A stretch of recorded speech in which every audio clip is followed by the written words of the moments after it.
Assalamualaikum warahmatullahi wabarakatuh. Alhamdulillah hamdan yuwafi ni'amahu wa yukafi mazidah. Ashhadu an la ilaha illallah wahdahu la syarika lah wa ashhadu anna Muhammadan abduhu wa rasuluhu wa sahbihi wa sallam tasliman mazida. Allahumma inna nas'aluka ilman nafi'a wa rizqan tayyiba wa amalan mutaqabbala waj'alna minar rasyidin wal mukhlisin amin. Jamaah Masjid Raudhatul Jannah rahimakumullah. Alhamdulillah, pagi hari ini kita kembali berada di rumah Allah Taman Surgawi Raudhatul Jannah. Semoga kehadiran kita di masjid yang indah ini meningkatkan kualitas iman dan takwa kita, dan semoga Allah senantiasa meridhai insyaallah. Kajian pagi hari ini adalah tentang upaya kita mendekati Allah. Sangat rugi kalau dalam kehidupan seorang muslim tidak berpikir agar selalu semakin dekat kepada Allah. Karena mereka yang tidak berusaha untuk mendekati Allah itu disebut al-mu'ridin, asy-syaridin 'anillah, orang yang lari dari Allah, orang yang menentang apa yang diperintahkan oleh Allah Subhanahu wa taala. Dan ini membuat kehidupan itu semakin lama nanti semakin sulit, semakin jauh dari Allah. Dan kita tidak tahu kita ini sampai berapa lama masih bisa bertahan, ya. Hari ini ada seorang teman saya, sahabat saya, suka berdiskusi dengan saya, semalam meninggal dunia dan sudah dimakamkan dari malam di Gresik. Saya hanya bisa sholat gaib dan berdoa saja, tapi sejak tadi malam saya juga bertafakur, ya. Sampai Rasulullah SAW terkait dengan kematian itu ada hadis yang mengatakan ka'annal maut li ghairina kutib. Kalau kita menghadiri atau takziah, ya, ada teman yang meninggal atau keluarga yang meninggal, pola pikir banyak orang itu seperti mati ini bukan untuk kita. Ya, kita ini yang spesialisasi melayat gitu kira-kira. Dan itu salah, ya. Kematian itu nasihat. Kafa bil mauti mau'izah. Cukup sebetulnya kematian itu nasihat bagi kita. Jadi kalau ada orang mengantarkan jenazah masih bisa bergurau gitu, ya, di makam juga begitu, seperti ini bukan untuk kita, ini untuk orang lain. Nah, ini yang harus dirubah pola hidup seperti ini. Saudara-saudara, di dalam surat Al-A'raf ayatnya nomor 55-56 Allah Subhanahu wa taala berfirman, a'udzubillahi minasyaitonir rajim. Ud'u rabbakum tadarruan wa khufyatan innahu la yuhibbul mu'tadin. Wa la tufsidu fil ardi ba'da islahiha wad'uuhu khaufan wa tama'a inna rahmatallahi qaribun minal muhsinin. Allahu akbar. Shadaqallahul azim. Allah memerintahkan kita untuk berdoa, ya. Kalau kita itu banyak berdoa, insya Allah semakin dekat kepada Allah. Perbanyak doa itu. Dan caranya adalah tadarruan wa khufyatan innahu la yuhibbul mu'tadin. Tadarru itu tazallul. Ketika kita berdoa itu andap asor di hadapan Allah. Jadi orang yang mengerti berdoa itu ketika mengangkat tangan dan berdoa, hatinya itu merasa Allah di depannya dan Allah mendengar apa yang kita ucapkan. Allah melihat kita sehingga kita tunduk, kita hormat di hadapan Allah Subhanahu wa taala, dan dengan suara yang lirih. Innahu la yuhibbul mu'tadin. Allah tidak suka perilaku yang berlebihan, berdoa keras, berzikir keras, apalagi mengganggu orang, ya. Allah tidak suka itu. Jadi kita harus berusaha untuk melakukan sesuatu yang Allah suka. Jangan sebaliknya. Kalau orang itu sudah dicintai Allah, sudah selesai. Artinya, ya sudah. Apalagi yang mau diharapkan? Dicintai Allah. Orang dicintai orang saja itu banyak keuntungannya. Ya kan? Terus bagaimana dicintai Allah? Yang menentukan siapa yang masuk surga, siapa yang masuk neraka. Na'udzubillah minan nar. Kapan kita meninggal, kapan kita sakit, kapan kita sehat, ini semuanya ditentukan Allah. Lalu kita dekat dengan Allah. Terus bagaimana kalau jauh? Nah, Allah tidak suka orang yang berperilaku kelewat batas, dan juga tidak suka orang yang merusak. Wala tufsidu fil ardi. Jangan berbuat kerusakan, ya. Anda merusak pohon saja berdosa itu, apalagi sengaja. Apalagi merusak akhlak. Kita sering mendengar di media sosial sekarang ini, ya, kalimat-kalimat atau statement yang merusak agama atau perilaku, ya, yang merusak akhlak. Ya Allah, mudah-mudahan kita diselamatkan oleh Allah Subhanahu wa taala. Itu bagaimana orang itu nanti menanggung dosanya, ya. Jadi memang dunia IT sekarang ini resikonya sangat ekstrim. Orang bisa dapat pahala yang sangat besar dengan ini, dengan memanfaatkan handphone ini, tapi juga bisa mendapat dosa yang sangat besar yang sulit dibayangkan. Misalnya, ada seorang yang mengajarkan sesuatu yang bertentangan dengan Islam, dan dia berkedok sebagai orang Islam yang mengerti agama, lalu diikuti sejuta orang. Bagaimana itu dosanya? Makanya ayat ini penting sekali untuk kita renungkan. Wala tufsidu fil ardi ba'da islahiha. Allah Subhanahu wa taala sudah menata bumi ini dengan baik, ya. Jangan dirusak. Jangan dikotori. Ya. Apalagi rumah Allah. Coba ini dibudayakan, ya. Rumah Allah ini harus selalu bersih. Anda masuk ke rumah Allah itu jangan pernah membawa masalah. Itu merusak. Makanya saya menerjemahkan protokol kesehatan itu hidup Islami. Kita kalau ke masjid itu harus wudu. Sebelum wudu cuci tangan dulu, Masya Allah. Kemudian doanya dalam wudu itu memperbaiki iman. Asyhadu an la ilaha illallah wa asyhadu anna Muhammadan abduhu wa rasuluh. Allahumma ij'alni minal tawabin waj'alni minal mutatahhirin waj'alni min ibadikas salihin. Coba itu Anda praktekkan setiap ada wudu. Ya Allah, jadikan saya orang soleh, jadikan saya orang bersih, jadikan saya orang yang bertobat, bersih fisik, bersih batiniah. Masya Allah. Lalu masuk masjid. Ini luar biasa, ya. Kemudian kalau berdoa supaya dikabulkan oleh Allah, khaufan wa tama'ah. Wad'uhu khaufan. Khaufan wa tama'ah. Khaufan itu takut, rasa takut. Jadi ketika Anda berdoa ini jangan hambar. Makanya doa ini perlu difahami artinya. Wa tama'a, seperti tadi imam kita membaca ayat-ayat, ya.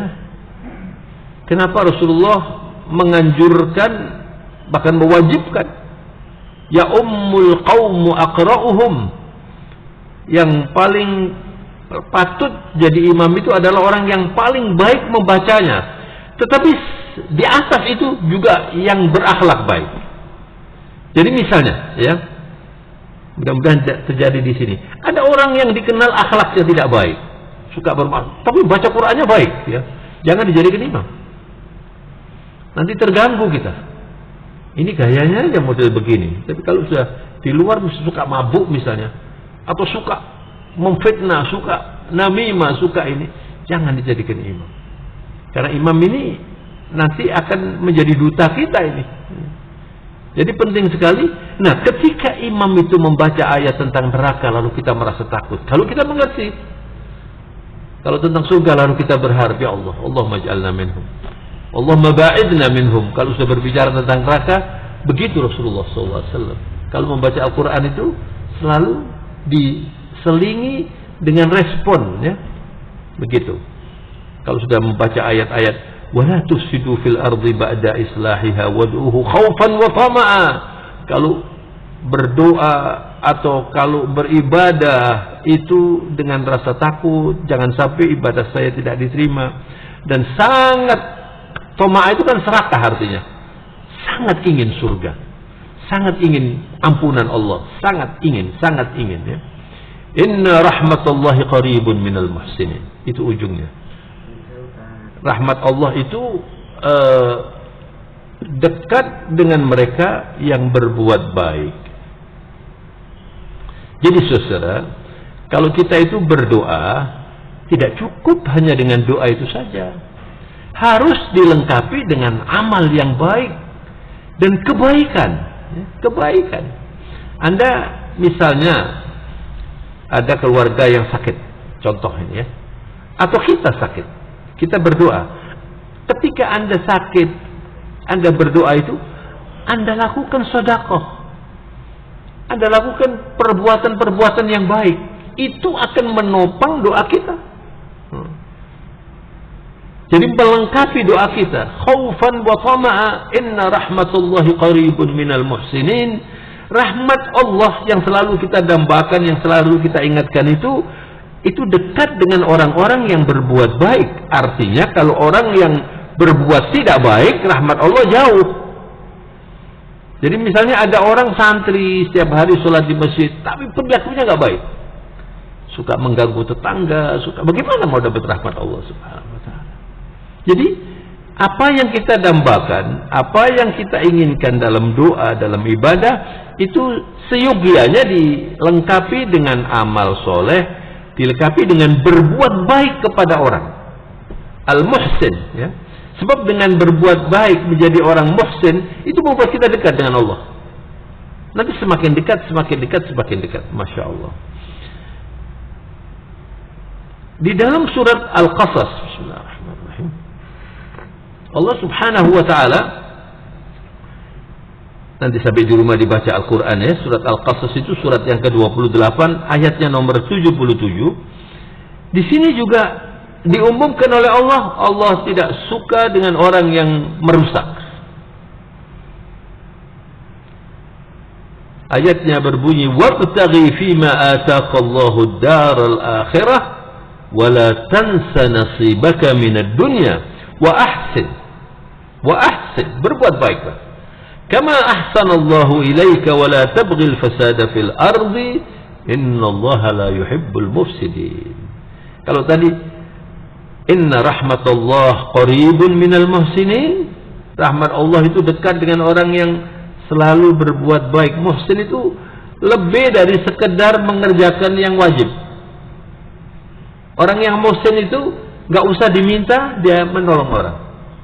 Orang yang muhsin itu kalau dia misalnya punya rezeki gitu ya, itu sudah dipetak-petak. Ini nanti untuk keperluan setiap hari, ini nanti untuk modal kerja, ini nanti saya sedekahkan, ini nanti saya pakai untuk keluarga saya yang kurang mampu, apalagi dapat rezeki banyak. Itu orang muhsin. Sudah mengeluarkan zakat, dia masih sedekah. Itu muhsin.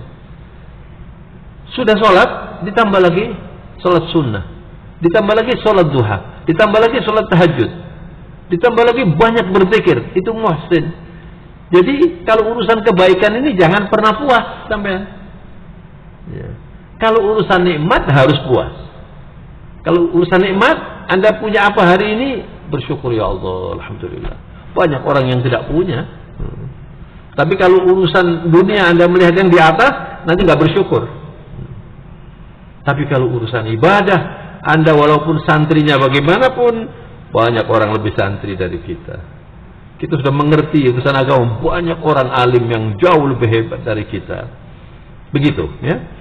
Jadi surat Al-Qasas ayat ke-77 ini Allah memerintahkan kita untuk mengemas semua yang diberikan oleh Allah itu untuk urusan akhirat. Itu orang yang selalu dekat dengan Allah. Wabtaghi fima ataqallah daral akhirah. Anda diberi apa oleh Allah? Diberi rezeki, diberi keluarga, diberi ilmu, diberi pekerjaan, diberi tetangga yang baik misalnya, ya. Banyak kan pemberian Allah. Kesehatan apalagi.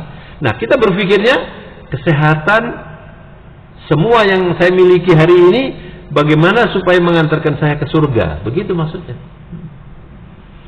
Bahkan sering saya memberi contoh olahraga pun, olahraga itu kan pemberian Allah. Banyak orang yang nggak bisa olahraga karena sudah sakit, lalu Anda bisa olahraga. Nah, bagaimana supaya olahraga saya ini bukan sekedar membuat saya lalu semakin kekar, tapi kekar dan mendapat pahala. Bagaimana caranya? Olahraga dipilih bukan olahraga yang mengandung maksiat misalnya. Begitu ya.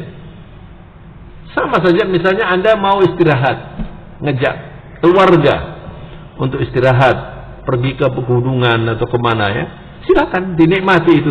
Tapi diusahakan pada waktu saya menikmati itu, saya juga menambah pahala, ya, melakukan sesuatu yang baik. Bahkan kadang-kadang kalau kita ini pergi dengan keluarga, ya, mesti kan senang ya, bergurau macam-macam. Jangan lupa tahajud misalnya begitu. Lalu bersyukur, ya Allah, alhamdulillah saya ini sudah sehat, masih bisa lagi dharma wisata kemana-mana dengan keluarga, anak-anak senang, kemudian orang lain dibuat senang. Ini namanya muhsin ya. Karena kita ini diperintahkan untuk berpikir tentang akhirat, tapi juga wala tansa nasibaka minad dunya. Kamu jangan mengabaikan dunia. Ya silakan Anda punya rumah, punya kendaraan, silakan. Itu kan urusan dunia ya. Tetapi ketika Anda menikmati dunia dan macam-macam itu, Anda berpikir akhirat. Punya mobil misalnya, jangan dipakai mobil itu untuk hal-hal yang Allah murka. Misalnya kalau ada tetangga mau minjam sesuatu karena kita punya kelebihan, diberikan. Ini namanya muhsin. Jangan cuma dipakai sendiri gitu ya. Itu namanya pahala. Saya sudah, apalagi Anda punya mobil lebih dari satu. Ya sudah, silakan kalau ada orang yang, ini namanya muhsin. Silakan dipakai. Nah, ini Anda menikmati dunia, tapi dunia yang Anda nikmati itu juga menuju ke akhirat. Membuat kita semakin banyak pahalanya, membuat kita semakin dekat dengan Allah. Lalu diingatkan, wa ahsin kama ahsanallahu ilaika. Coba Anda berpikir ya, berapa banyak orang Allah ini memberi kenikmatan dan fasilitas macam-macam kepada saya. Masa saya tidak ingat kepada orang lain? Allah paling tidak suka dengan orang kikir. Hati-hati. Dan Allah paling suka dengan orang dermawan. Apalagi kalau orang dermawannya itu tidak kaya. Jadi Allah itu suka dengan orang kaya yang dermawan. Innallaha yuhibbul ghaniyul karim wal faqirul karim asyad. Seperti itu. Ada hadis yang berbunyi seperti itu. Walaupun hadisnya kurang kuat ya, tapi artinya begini, Allah itu suka dengan orang kaya yang dermawan. Tapi kalau ada orang tidak kaya dermawan, itu lebih disuka. Masya Allah. Ya kan? Karena sulit kan? Anda bersedekah, senang, Allah suka ya. Tapi ada orang yang uangnya itu cuma pas-pasan, bersedekah dia, ini lebih dicintai oleh Allah, pahalanya lebih besar ya. Bisa jadi yang kaya ini misalnya bersedekah 100 juta, yang ini cuma bersedekah katakan 100.000. Bisa jadi yang 100.000 ini lebih besar nilainya. Dia ikhlas dan itu berat buat dia. Misalnya income-nya dalam 1 bulan katakan 3 juta, dikeluarkan 100.000, itu sudah berapa persen? Nah, kalau orang yang punya bermiliar-miliar mengeluarkan uang 100 juta kan kecil. Nah, jadi kita boleh menikmati dunia ini asal tidak sombong dan tidak berlebihan ya. Saya juga kaget juga itu mendengar cerita katanya ibu-ibu itu ada yang tasnya harganya 100 juta. ada yang harganya 500 juta. Hah? Itu gimana? Lalu jamnya katanya 2M. Kalau ini cuma 1M ini. Ini gak ikut beli malah ini, subhanallah. Ya silakanlah Anda menikmati jam ya. Tapi ingat orang-orang yang jangankan kok beli jam, makan saja sulit. Lalu Anda sekedar memuaskan kemewahan itu beli jam harganya 2 miliar. Waduh. Kemudian setiap kali ketemu orang begini ya. Pura-pura agak ada tangannya dipamerkan atau beli cincin yang mahal. Ini namanya israf. Israf itu tabdzir. Wallahu la yuhibbul musrifin. Allah tidak suka. Nah kalau sudah Allah tidak suka itu terus bagaimana? Anda bekerja di kantor misalnya ya, lalu pimpinan tidak suka dengan Anda. Gimana kira-kira nasib Anda itu? Sulit. Tapi kalau pimpinan suka, Anda gampang itu. Ini sekedar kantor, sekedar pimpin. Bagaimana dengan Allah? Jadi kita berpikirnya ini bagaimana supaya saya ini disuka oleh Allah. Jangan sampai saya tidak disukai Allah. Dan di dalam Al-Quran banyak sekali. Wallahu yuhibbul muhsinin. Wallahu yuhibbul sabirin. Wallahu yuhibbul muttaqin. Allah suka dengan orang yang bertakwa, orang sabar, orang yang muhsin. Begitu. Orang yang memaafkan orang. Ini Anda pelajari dalam Al-Quran itu. Wallahu yuhibbu macam-macam itu Anda kemudian pelajari, saya ini termasuk apa enggak? Lalu yang tidak suka, Allah yang tidak suka. Ini Anda harus tahu itu. Jangan sampai kita melakukan sesuatu Allah tidak suka. Na'udzubillahi min dzalik. Nah sekarang saudara-saudara, ma'asyiral muslimin rahimakumullah, kenapa kita perlu mendekati Allah dengan Al-Qur'an? Bismillahirrahmanirrahim. Ada seorang sahabat namanya Habbab ibn Arad radhiyallahu an. Beliau menasihati kita yang berbunyi, taqarrab ilallahi mastata'ta wa'lam annaka lan tataqarraba ilaihi bi syai'in huwa ahabbu ilaihi min kalamihi. Anda silakan Anda mendekati Allah dengan apa saja. Bersedekah mendekati Allah. Ya, kemudian Anda ngurusi masjid, itu mendekati Allah. Kemudian Anda baik dengan tetangga, mendekati Allah. Tapi jangan melupakan Al-Quran. Kata Habbab bin Arad, wa'lam annaka lan tataqarraba ilaihi bi syai'in huwa ahabbu ilaihi min kalamihi. Allah, ketahuilah bahwa Allah paling suka Anda mendekatinya melalui kalamuhu, firman Allah subhanahu wa ta'ala. Maka ibu-ibu dan bapak sekalian yang saya hormati, saya nasihatkan di forum pengajian subuh yang pernah berkah ini, jadilah orang yang tidak pernah berpisah dengan Al-Quran. Setiap hari harus Anda baca Quran, walaupun sedikit. Usahakan. Wah, saya nggak hafal, Pak. Yang Anda hafal. Apalagi kalau Anda duduk tilawah begini ya. Kalau Anda duduk tilawah dalam keadaan bersih, suci, wudu, kemudian duduk menghadap kiblat, apalagi di masjid, walaupun di rumah, ibu-ibu di rumah, ini namanya tilawah. Ya, tilawah itu. Kalau misalnya saya di rumah menyiapkan materi ceramah misalnya, kemudian saya perlu melihat satu ayat, ini namanya istidlal, cari dalil. Ini bukan tilawah, ini cari dalil saja, tulis gitu ya. Itu. Tapi kalau tilawah itu membaca, nah sesudah membaca direnungkan, ini namanya tadabbur, direnungkan, kemudian diusahakan untuk dilaksanakan. Jadi memang Al-Quran ini harus selalu kita dekati, harus selalu berada di dalam hati kita ya. Alladzi laisa fi jawfihi Al-Quran kal baitil kharib, begitu Rasulullah mengatakan. Orang yang di dalam hatinya itu tidak ada Quran, itu seperti rumah yang ditinggalkan. Di Gayung Sari itu rumah-rumah yang standar itu banyak orang-orang cuma nyimpan saja, itu ditinggalkan rumah itu. Itu namanya baitul kharib. Jadi Lama-lama kemudian dimakan rayap, tambah rusak. Hati manusia yang tidak ada Qur'annya seperti itu. Walaupun cantik, walaupun tampan, tapi sebenarnya seperti rumah itu. Jadi kalau Anda melihat rumah yang ditinggalkan oleh penghuninya, kemudian alang-alangnya tumbuh, itu perumpamaan orang yang di dalam hatinya tidak ada Qur'an. Maka isilah hati Anda itu sebanyak mungkin dengan Al-Quran, dan itu adalah zikir yang paling baik.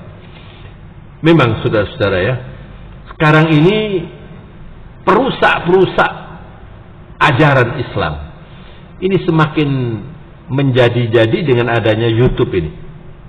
Ada orang mengatakan saya orang Islam, tapi saya tidak mau syariat Islam. Ini namanya asyaridina minallah, orang yang lari dari Allah subhanahu wa ta'ala. Bagaimana saya orang Islam tapi saya nggak mau syariat Islam? Lalu syariat apa? Orang Islam apa itu?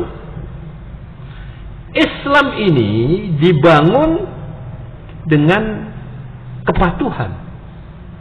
Jadi kalau sudah orang itu beriman kepada Allah, harus tidak ragu dengan Al-Quran. Hati-hati. Ya. Karena Al-Quran itu surat Al-Baqarah, sesudah surat Al-Fatihah, kemudian surat Al-Baqarah, ini adalah satu-satunya kitab di dunia ini yang sejak pertama sudah menantang siapa yang mau menyaingi Al-Quran ini. Allah mengumumkan Alif Lam Mim, Dzalikal kitabu la raiba fihi hudan lil muttaqin. Ini kitab ini tidak ada yang diragukan, apalagi salah. Anda baca surat Al-Baqarah ya? Alif Lam Mim, Dzalikal kitabu la raiba fihi hudan lil muttaqin. Ini penting sekali difahami ini. Alif Lam Mim itu kitab Al-Quran itu tidak ada raib. Subhanallah. Saya sering menjelaskan kata raib ini ya. Allah tidak mengatakan la syakka fihi. Kalau syakka itu ragu, Pak. Jadi dalam bahasa Arab itu ada tingkatan kata-kata. Misalnya cinta, ada yang sangat cinta, ada yang agak cinta, itu ada beda-beda kata-katanya itu. Termasuk juga ini. Allah tidak mengatakan la syakka fihi. Kalau syakka itu ragu. Tapi kalau raib itu begini. Oh, dia kok nggak datang ya? Oh, jangan-jangan hujan di sana nih. Itu kan sedikit saja ragunya tuh. Itu aja nggak ada dalam Al-Quran. Apalagi salah. Jadi kalau misalnya ada orang misalnya ini ya, dan saya sudah beberapa kali ini ketemu dengan orang yang meragukan Al-Quran. Biasanya ini pakar-pakar itu. Ada seorang pakar hukum itu berbicara dengan saya waktu seminar, duduk bersama saya begitu ya. Terus bicara tentang Quran. Dia dengan santai saja mengatakan, orang Islam ini, keluarga Muslim, dengan santai mengatakan dia, ya kalau saya ini orang hukum ini ya. Quran okelah semua. Dia mengatakan Quran okelah itu saja sudah menghina itu. Iya kan? Quran okelah. Ya. Tapi kalau urusan warisan nggak cocok saya. Lu kok berani amat? Saya bilang kamu ini harus masuk Islam lagi. Orang yang tidak percaya dengan satu kata saja sama dengan menolak Quran. Quran ini kalamullah. Ini bukan tulisan manusia, bukan ucapan manusia. Fadlu kalamillah ka fadlillahi ala jami'i khalqih. Begitu Rasulullah mengatakan, keutamaan Al-Quran itu sama dengan utamanya Allah dengan makhluknya. Bagaimana Allah mau dibandingkan dengan makhluknya? Lalu kalamullah mau dibandingkan dengan kalamin nas? Nggak bisa. Maka kalau sudah ada dalam Al-Quran, ada dalam hadis, kita cuma mengatakan sami'na wa ata'na. Pak, saya kok nggak cocok ini? Iya, nggak cocok itu bukan ini, tapi hati Anda ini belum baik. Karena banyak orang yang tidak begitu mengerti dengan Al-Quran, kemudian membaca Al-Quran karena dia sudah biasa hidup bebas misalnya, kok begini ya, nggak cocok saya. Nah, ini bahaya sekali. Artinya tidak mengimani Al-Quran. Oleh karena itu, saudara, ini di dalam Al-Quran surat yang keempat. Yang keempat itu surat apa ini? An-Nisa. Ya. Allah berfirman, "Mayyuti'ir rasula faqad ata Allah." Allahu akbar. Hebat sekali kalimat ini. Al-Quran ini luar biasa. Man yuti'ir rasula faqad ata Allah. Wa man tawalla fama arsalnaka alaihim hafidha. Siapa yang mematuhi Rasulullah itu sama dengan mematuhi Allah. Coba Anda perhatikan ayat ini. Saya merenungkan ayat ini, lalu saya berpikir betapa agung dan terhormatnya Rasulullah SAW. Bagaimana tidak, saudara? Rasulullah itu kalau berbicara itu wahyu. Jadi Rasulullah mengatakan misalnya ketika Rasulullah makan dengan gulam itu kalau kita bahasa kita itu ya pembantu rumah tangga di rumah lah. Rasulullah makan dengan pembantunya itu. Kalau kita kan berat makan dengan pembantu itu. Rasulullah makan dengan pembantunya. Lalu pembantunya itu waktu makan mau mengambil yang agak jauh gitu tuh. Mau ambil gini nih ya. Lalu dia makan begitu saja. Lalu Rasulullah memberi nasihat, "Ya gulam, samillaha wa kul ma yalik." Gulam itu kalau kita ini apa ya gulam itu ya? Le, itu loh, le gitu ya. Kalau bahasa Jawanya le gitu ya. Itu kan panggilan yang akrab ya. Apalagi orang tua kepada anaknya. Rasulullah mengatakan, "Ya gulam, samillah." Kamu kalau makan tuh bismillah dulu. Wa kul ma yalik. Kalau makan itu jangan ngambil yang jauh-jauh, yang dekat saja. Gitu ya. Makanya kan ada meja yang pakai bundaran berputar itu ya, itu saya kira adil itu ya. Kadang-kadang yang enak-enak ditaruh di sini, yang nggak enak di sana itu kan orang kan. Saya pernah ceramah di salah satu kantor BUMN lah, saya nggak sebutkan namanya ya.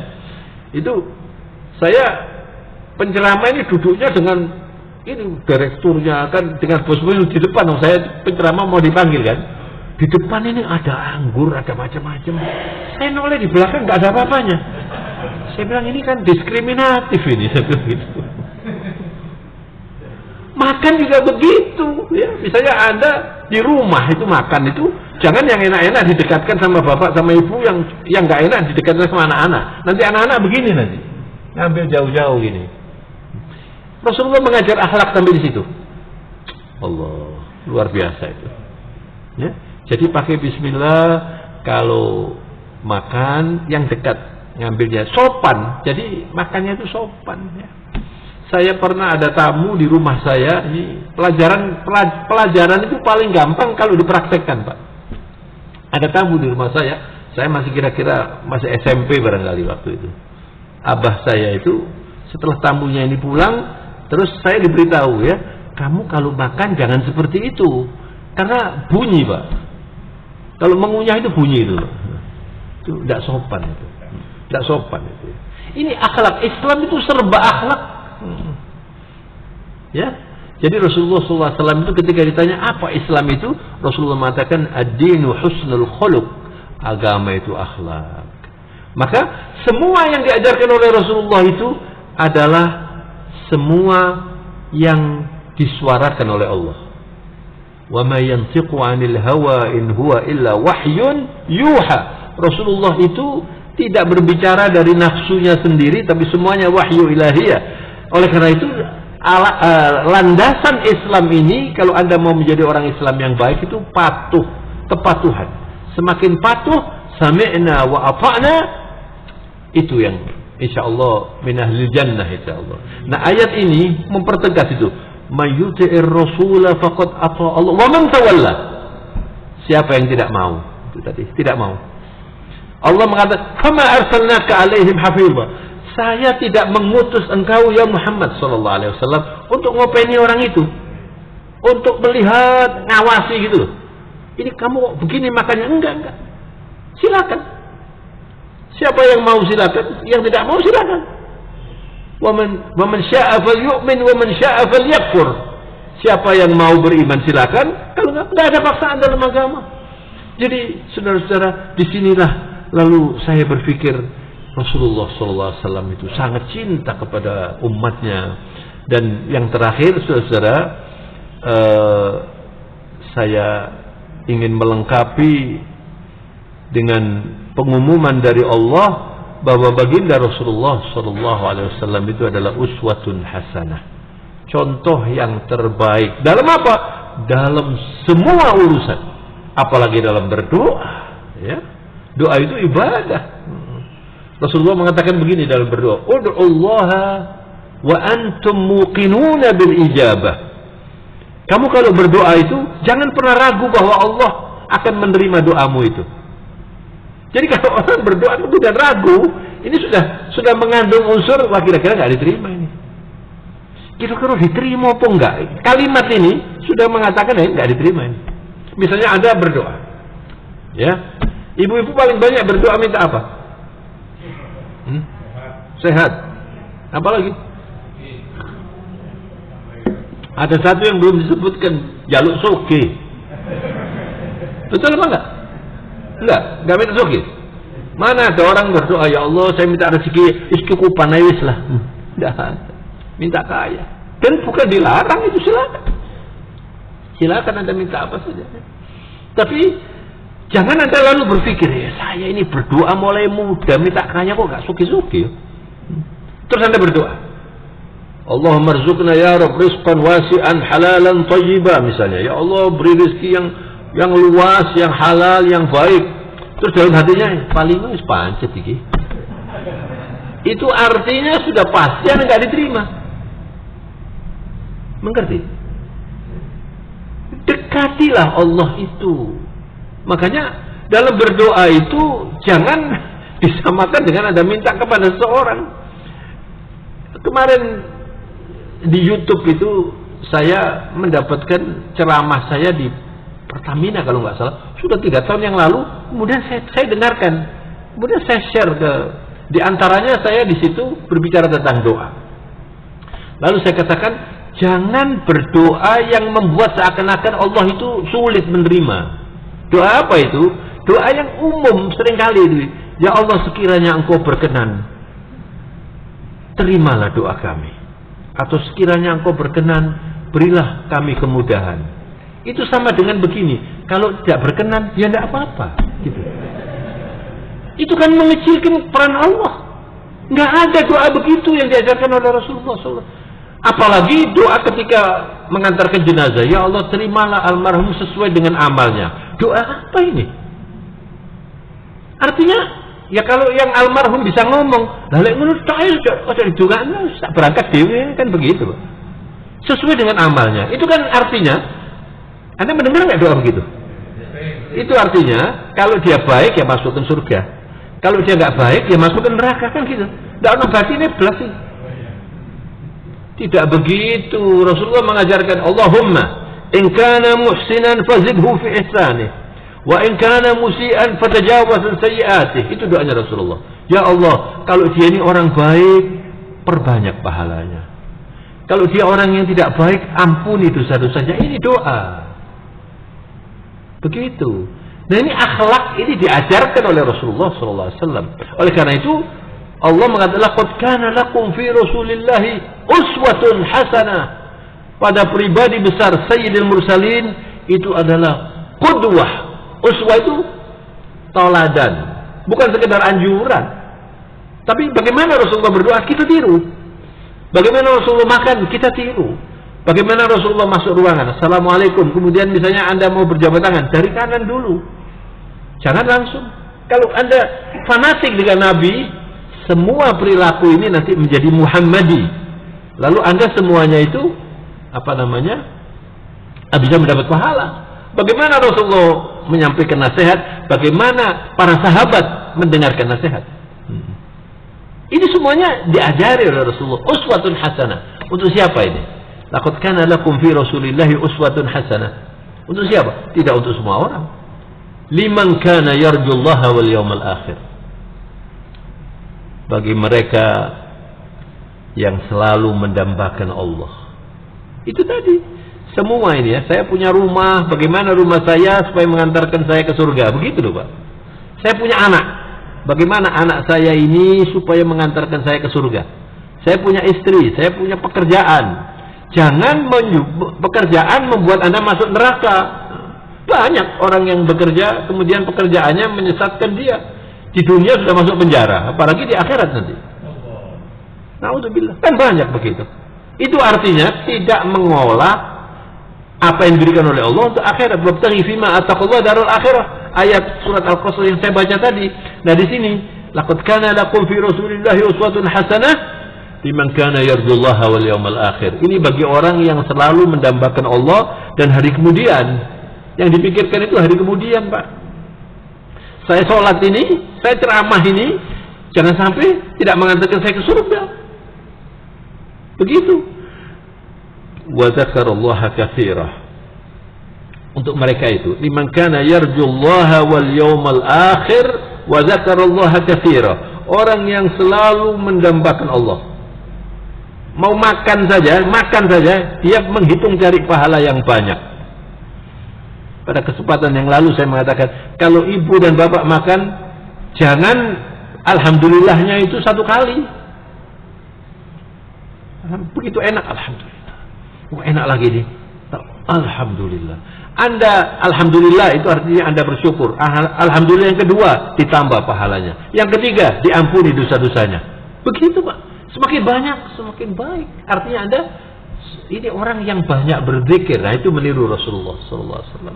Rasulullah kalau minum kan 3 kali. Minum Bismillahirrahmanirrahim, alhamdulillah. Diminum lagi Bismillahirrahmanirrahim, alhamdulillah. Bismillahirrahmanirrahim, alhamdulillah. Kita tiru itu. Itu artinya orang yang mendambakan Allah. Jadi rugi kalau ibu dan bapak hari ini duduk di sini lalu tidak mendapat pahala banyak. Nah sekarang nanti kalau pulang supaya pahalanya banyak, bagus sekarang sudah niat. Nanti sampai di rumah saya sampaikan kepada orang yang di rumah. Niat sekarang ini. Jadi ibu-ibu misalnya yang suaminya nggak ikut ke sini, ya, nanti sampai di rumah suruh duduk suaminya. Kini tak kandani kan, gitu loh. Tak ceramai ya Pak, gitu. Mas tak ceramai Mas. Gitu. Anda pahala atau suaminya, bapak ini nanti sampai di rumah ibu dipanggil, sini. Diceritakan. Ini artinya apa? Anda mendapatkan pahala lagi nanti. Semakin banyak pahala di kantor misalnya. Semua harus berdakwah, Kalau dengan seperti itu nanti Anda semakin dekat kepada Allah Subhanahu wa taala, ya. Jadi kesimpulan dari ceramah hari ini adalah mari kita selalu mendekati Allah dengan Al-Qur'an, dengan berpikir tentang akhirat, dengan selalu mengikuti jejak Rasulullah SAW, agar supaya kita ini subur, hidupnya ini penuh dengan pahala.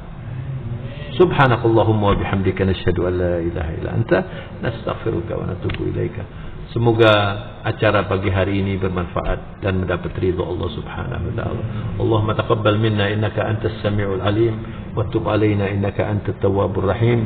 Allahumma arhamna bil Qur'an, Allahumma hdina bil Qur'an, Allahumma arzuqna bil Qur'an, Allahumma adkhilna al jannah bil Qur'an, Allahumma ij'al al Qur'ana rabi'a qulubina wa nura sudurina wa jalaa'a humumina wa ghumumina. اللهم حبب إلينا الإيمان وزينه في قلوبنا وكره إلينا الكفر والفسوق والعصيان واجعلنا من الراشدين. اللهم اغفر لنا ولوالدينا وارحمهما كما ربيانا صغارا. ربنا آتنا في الدنيا حسنة وفي الآخرة حسنة وقنا عذاب النار. وصلى الله على نبينا محمد وعلى آله وصحبه وسلم.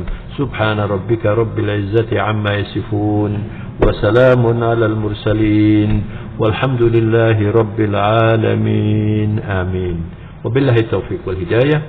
السلام عليكم ورحمة الله وبركاته.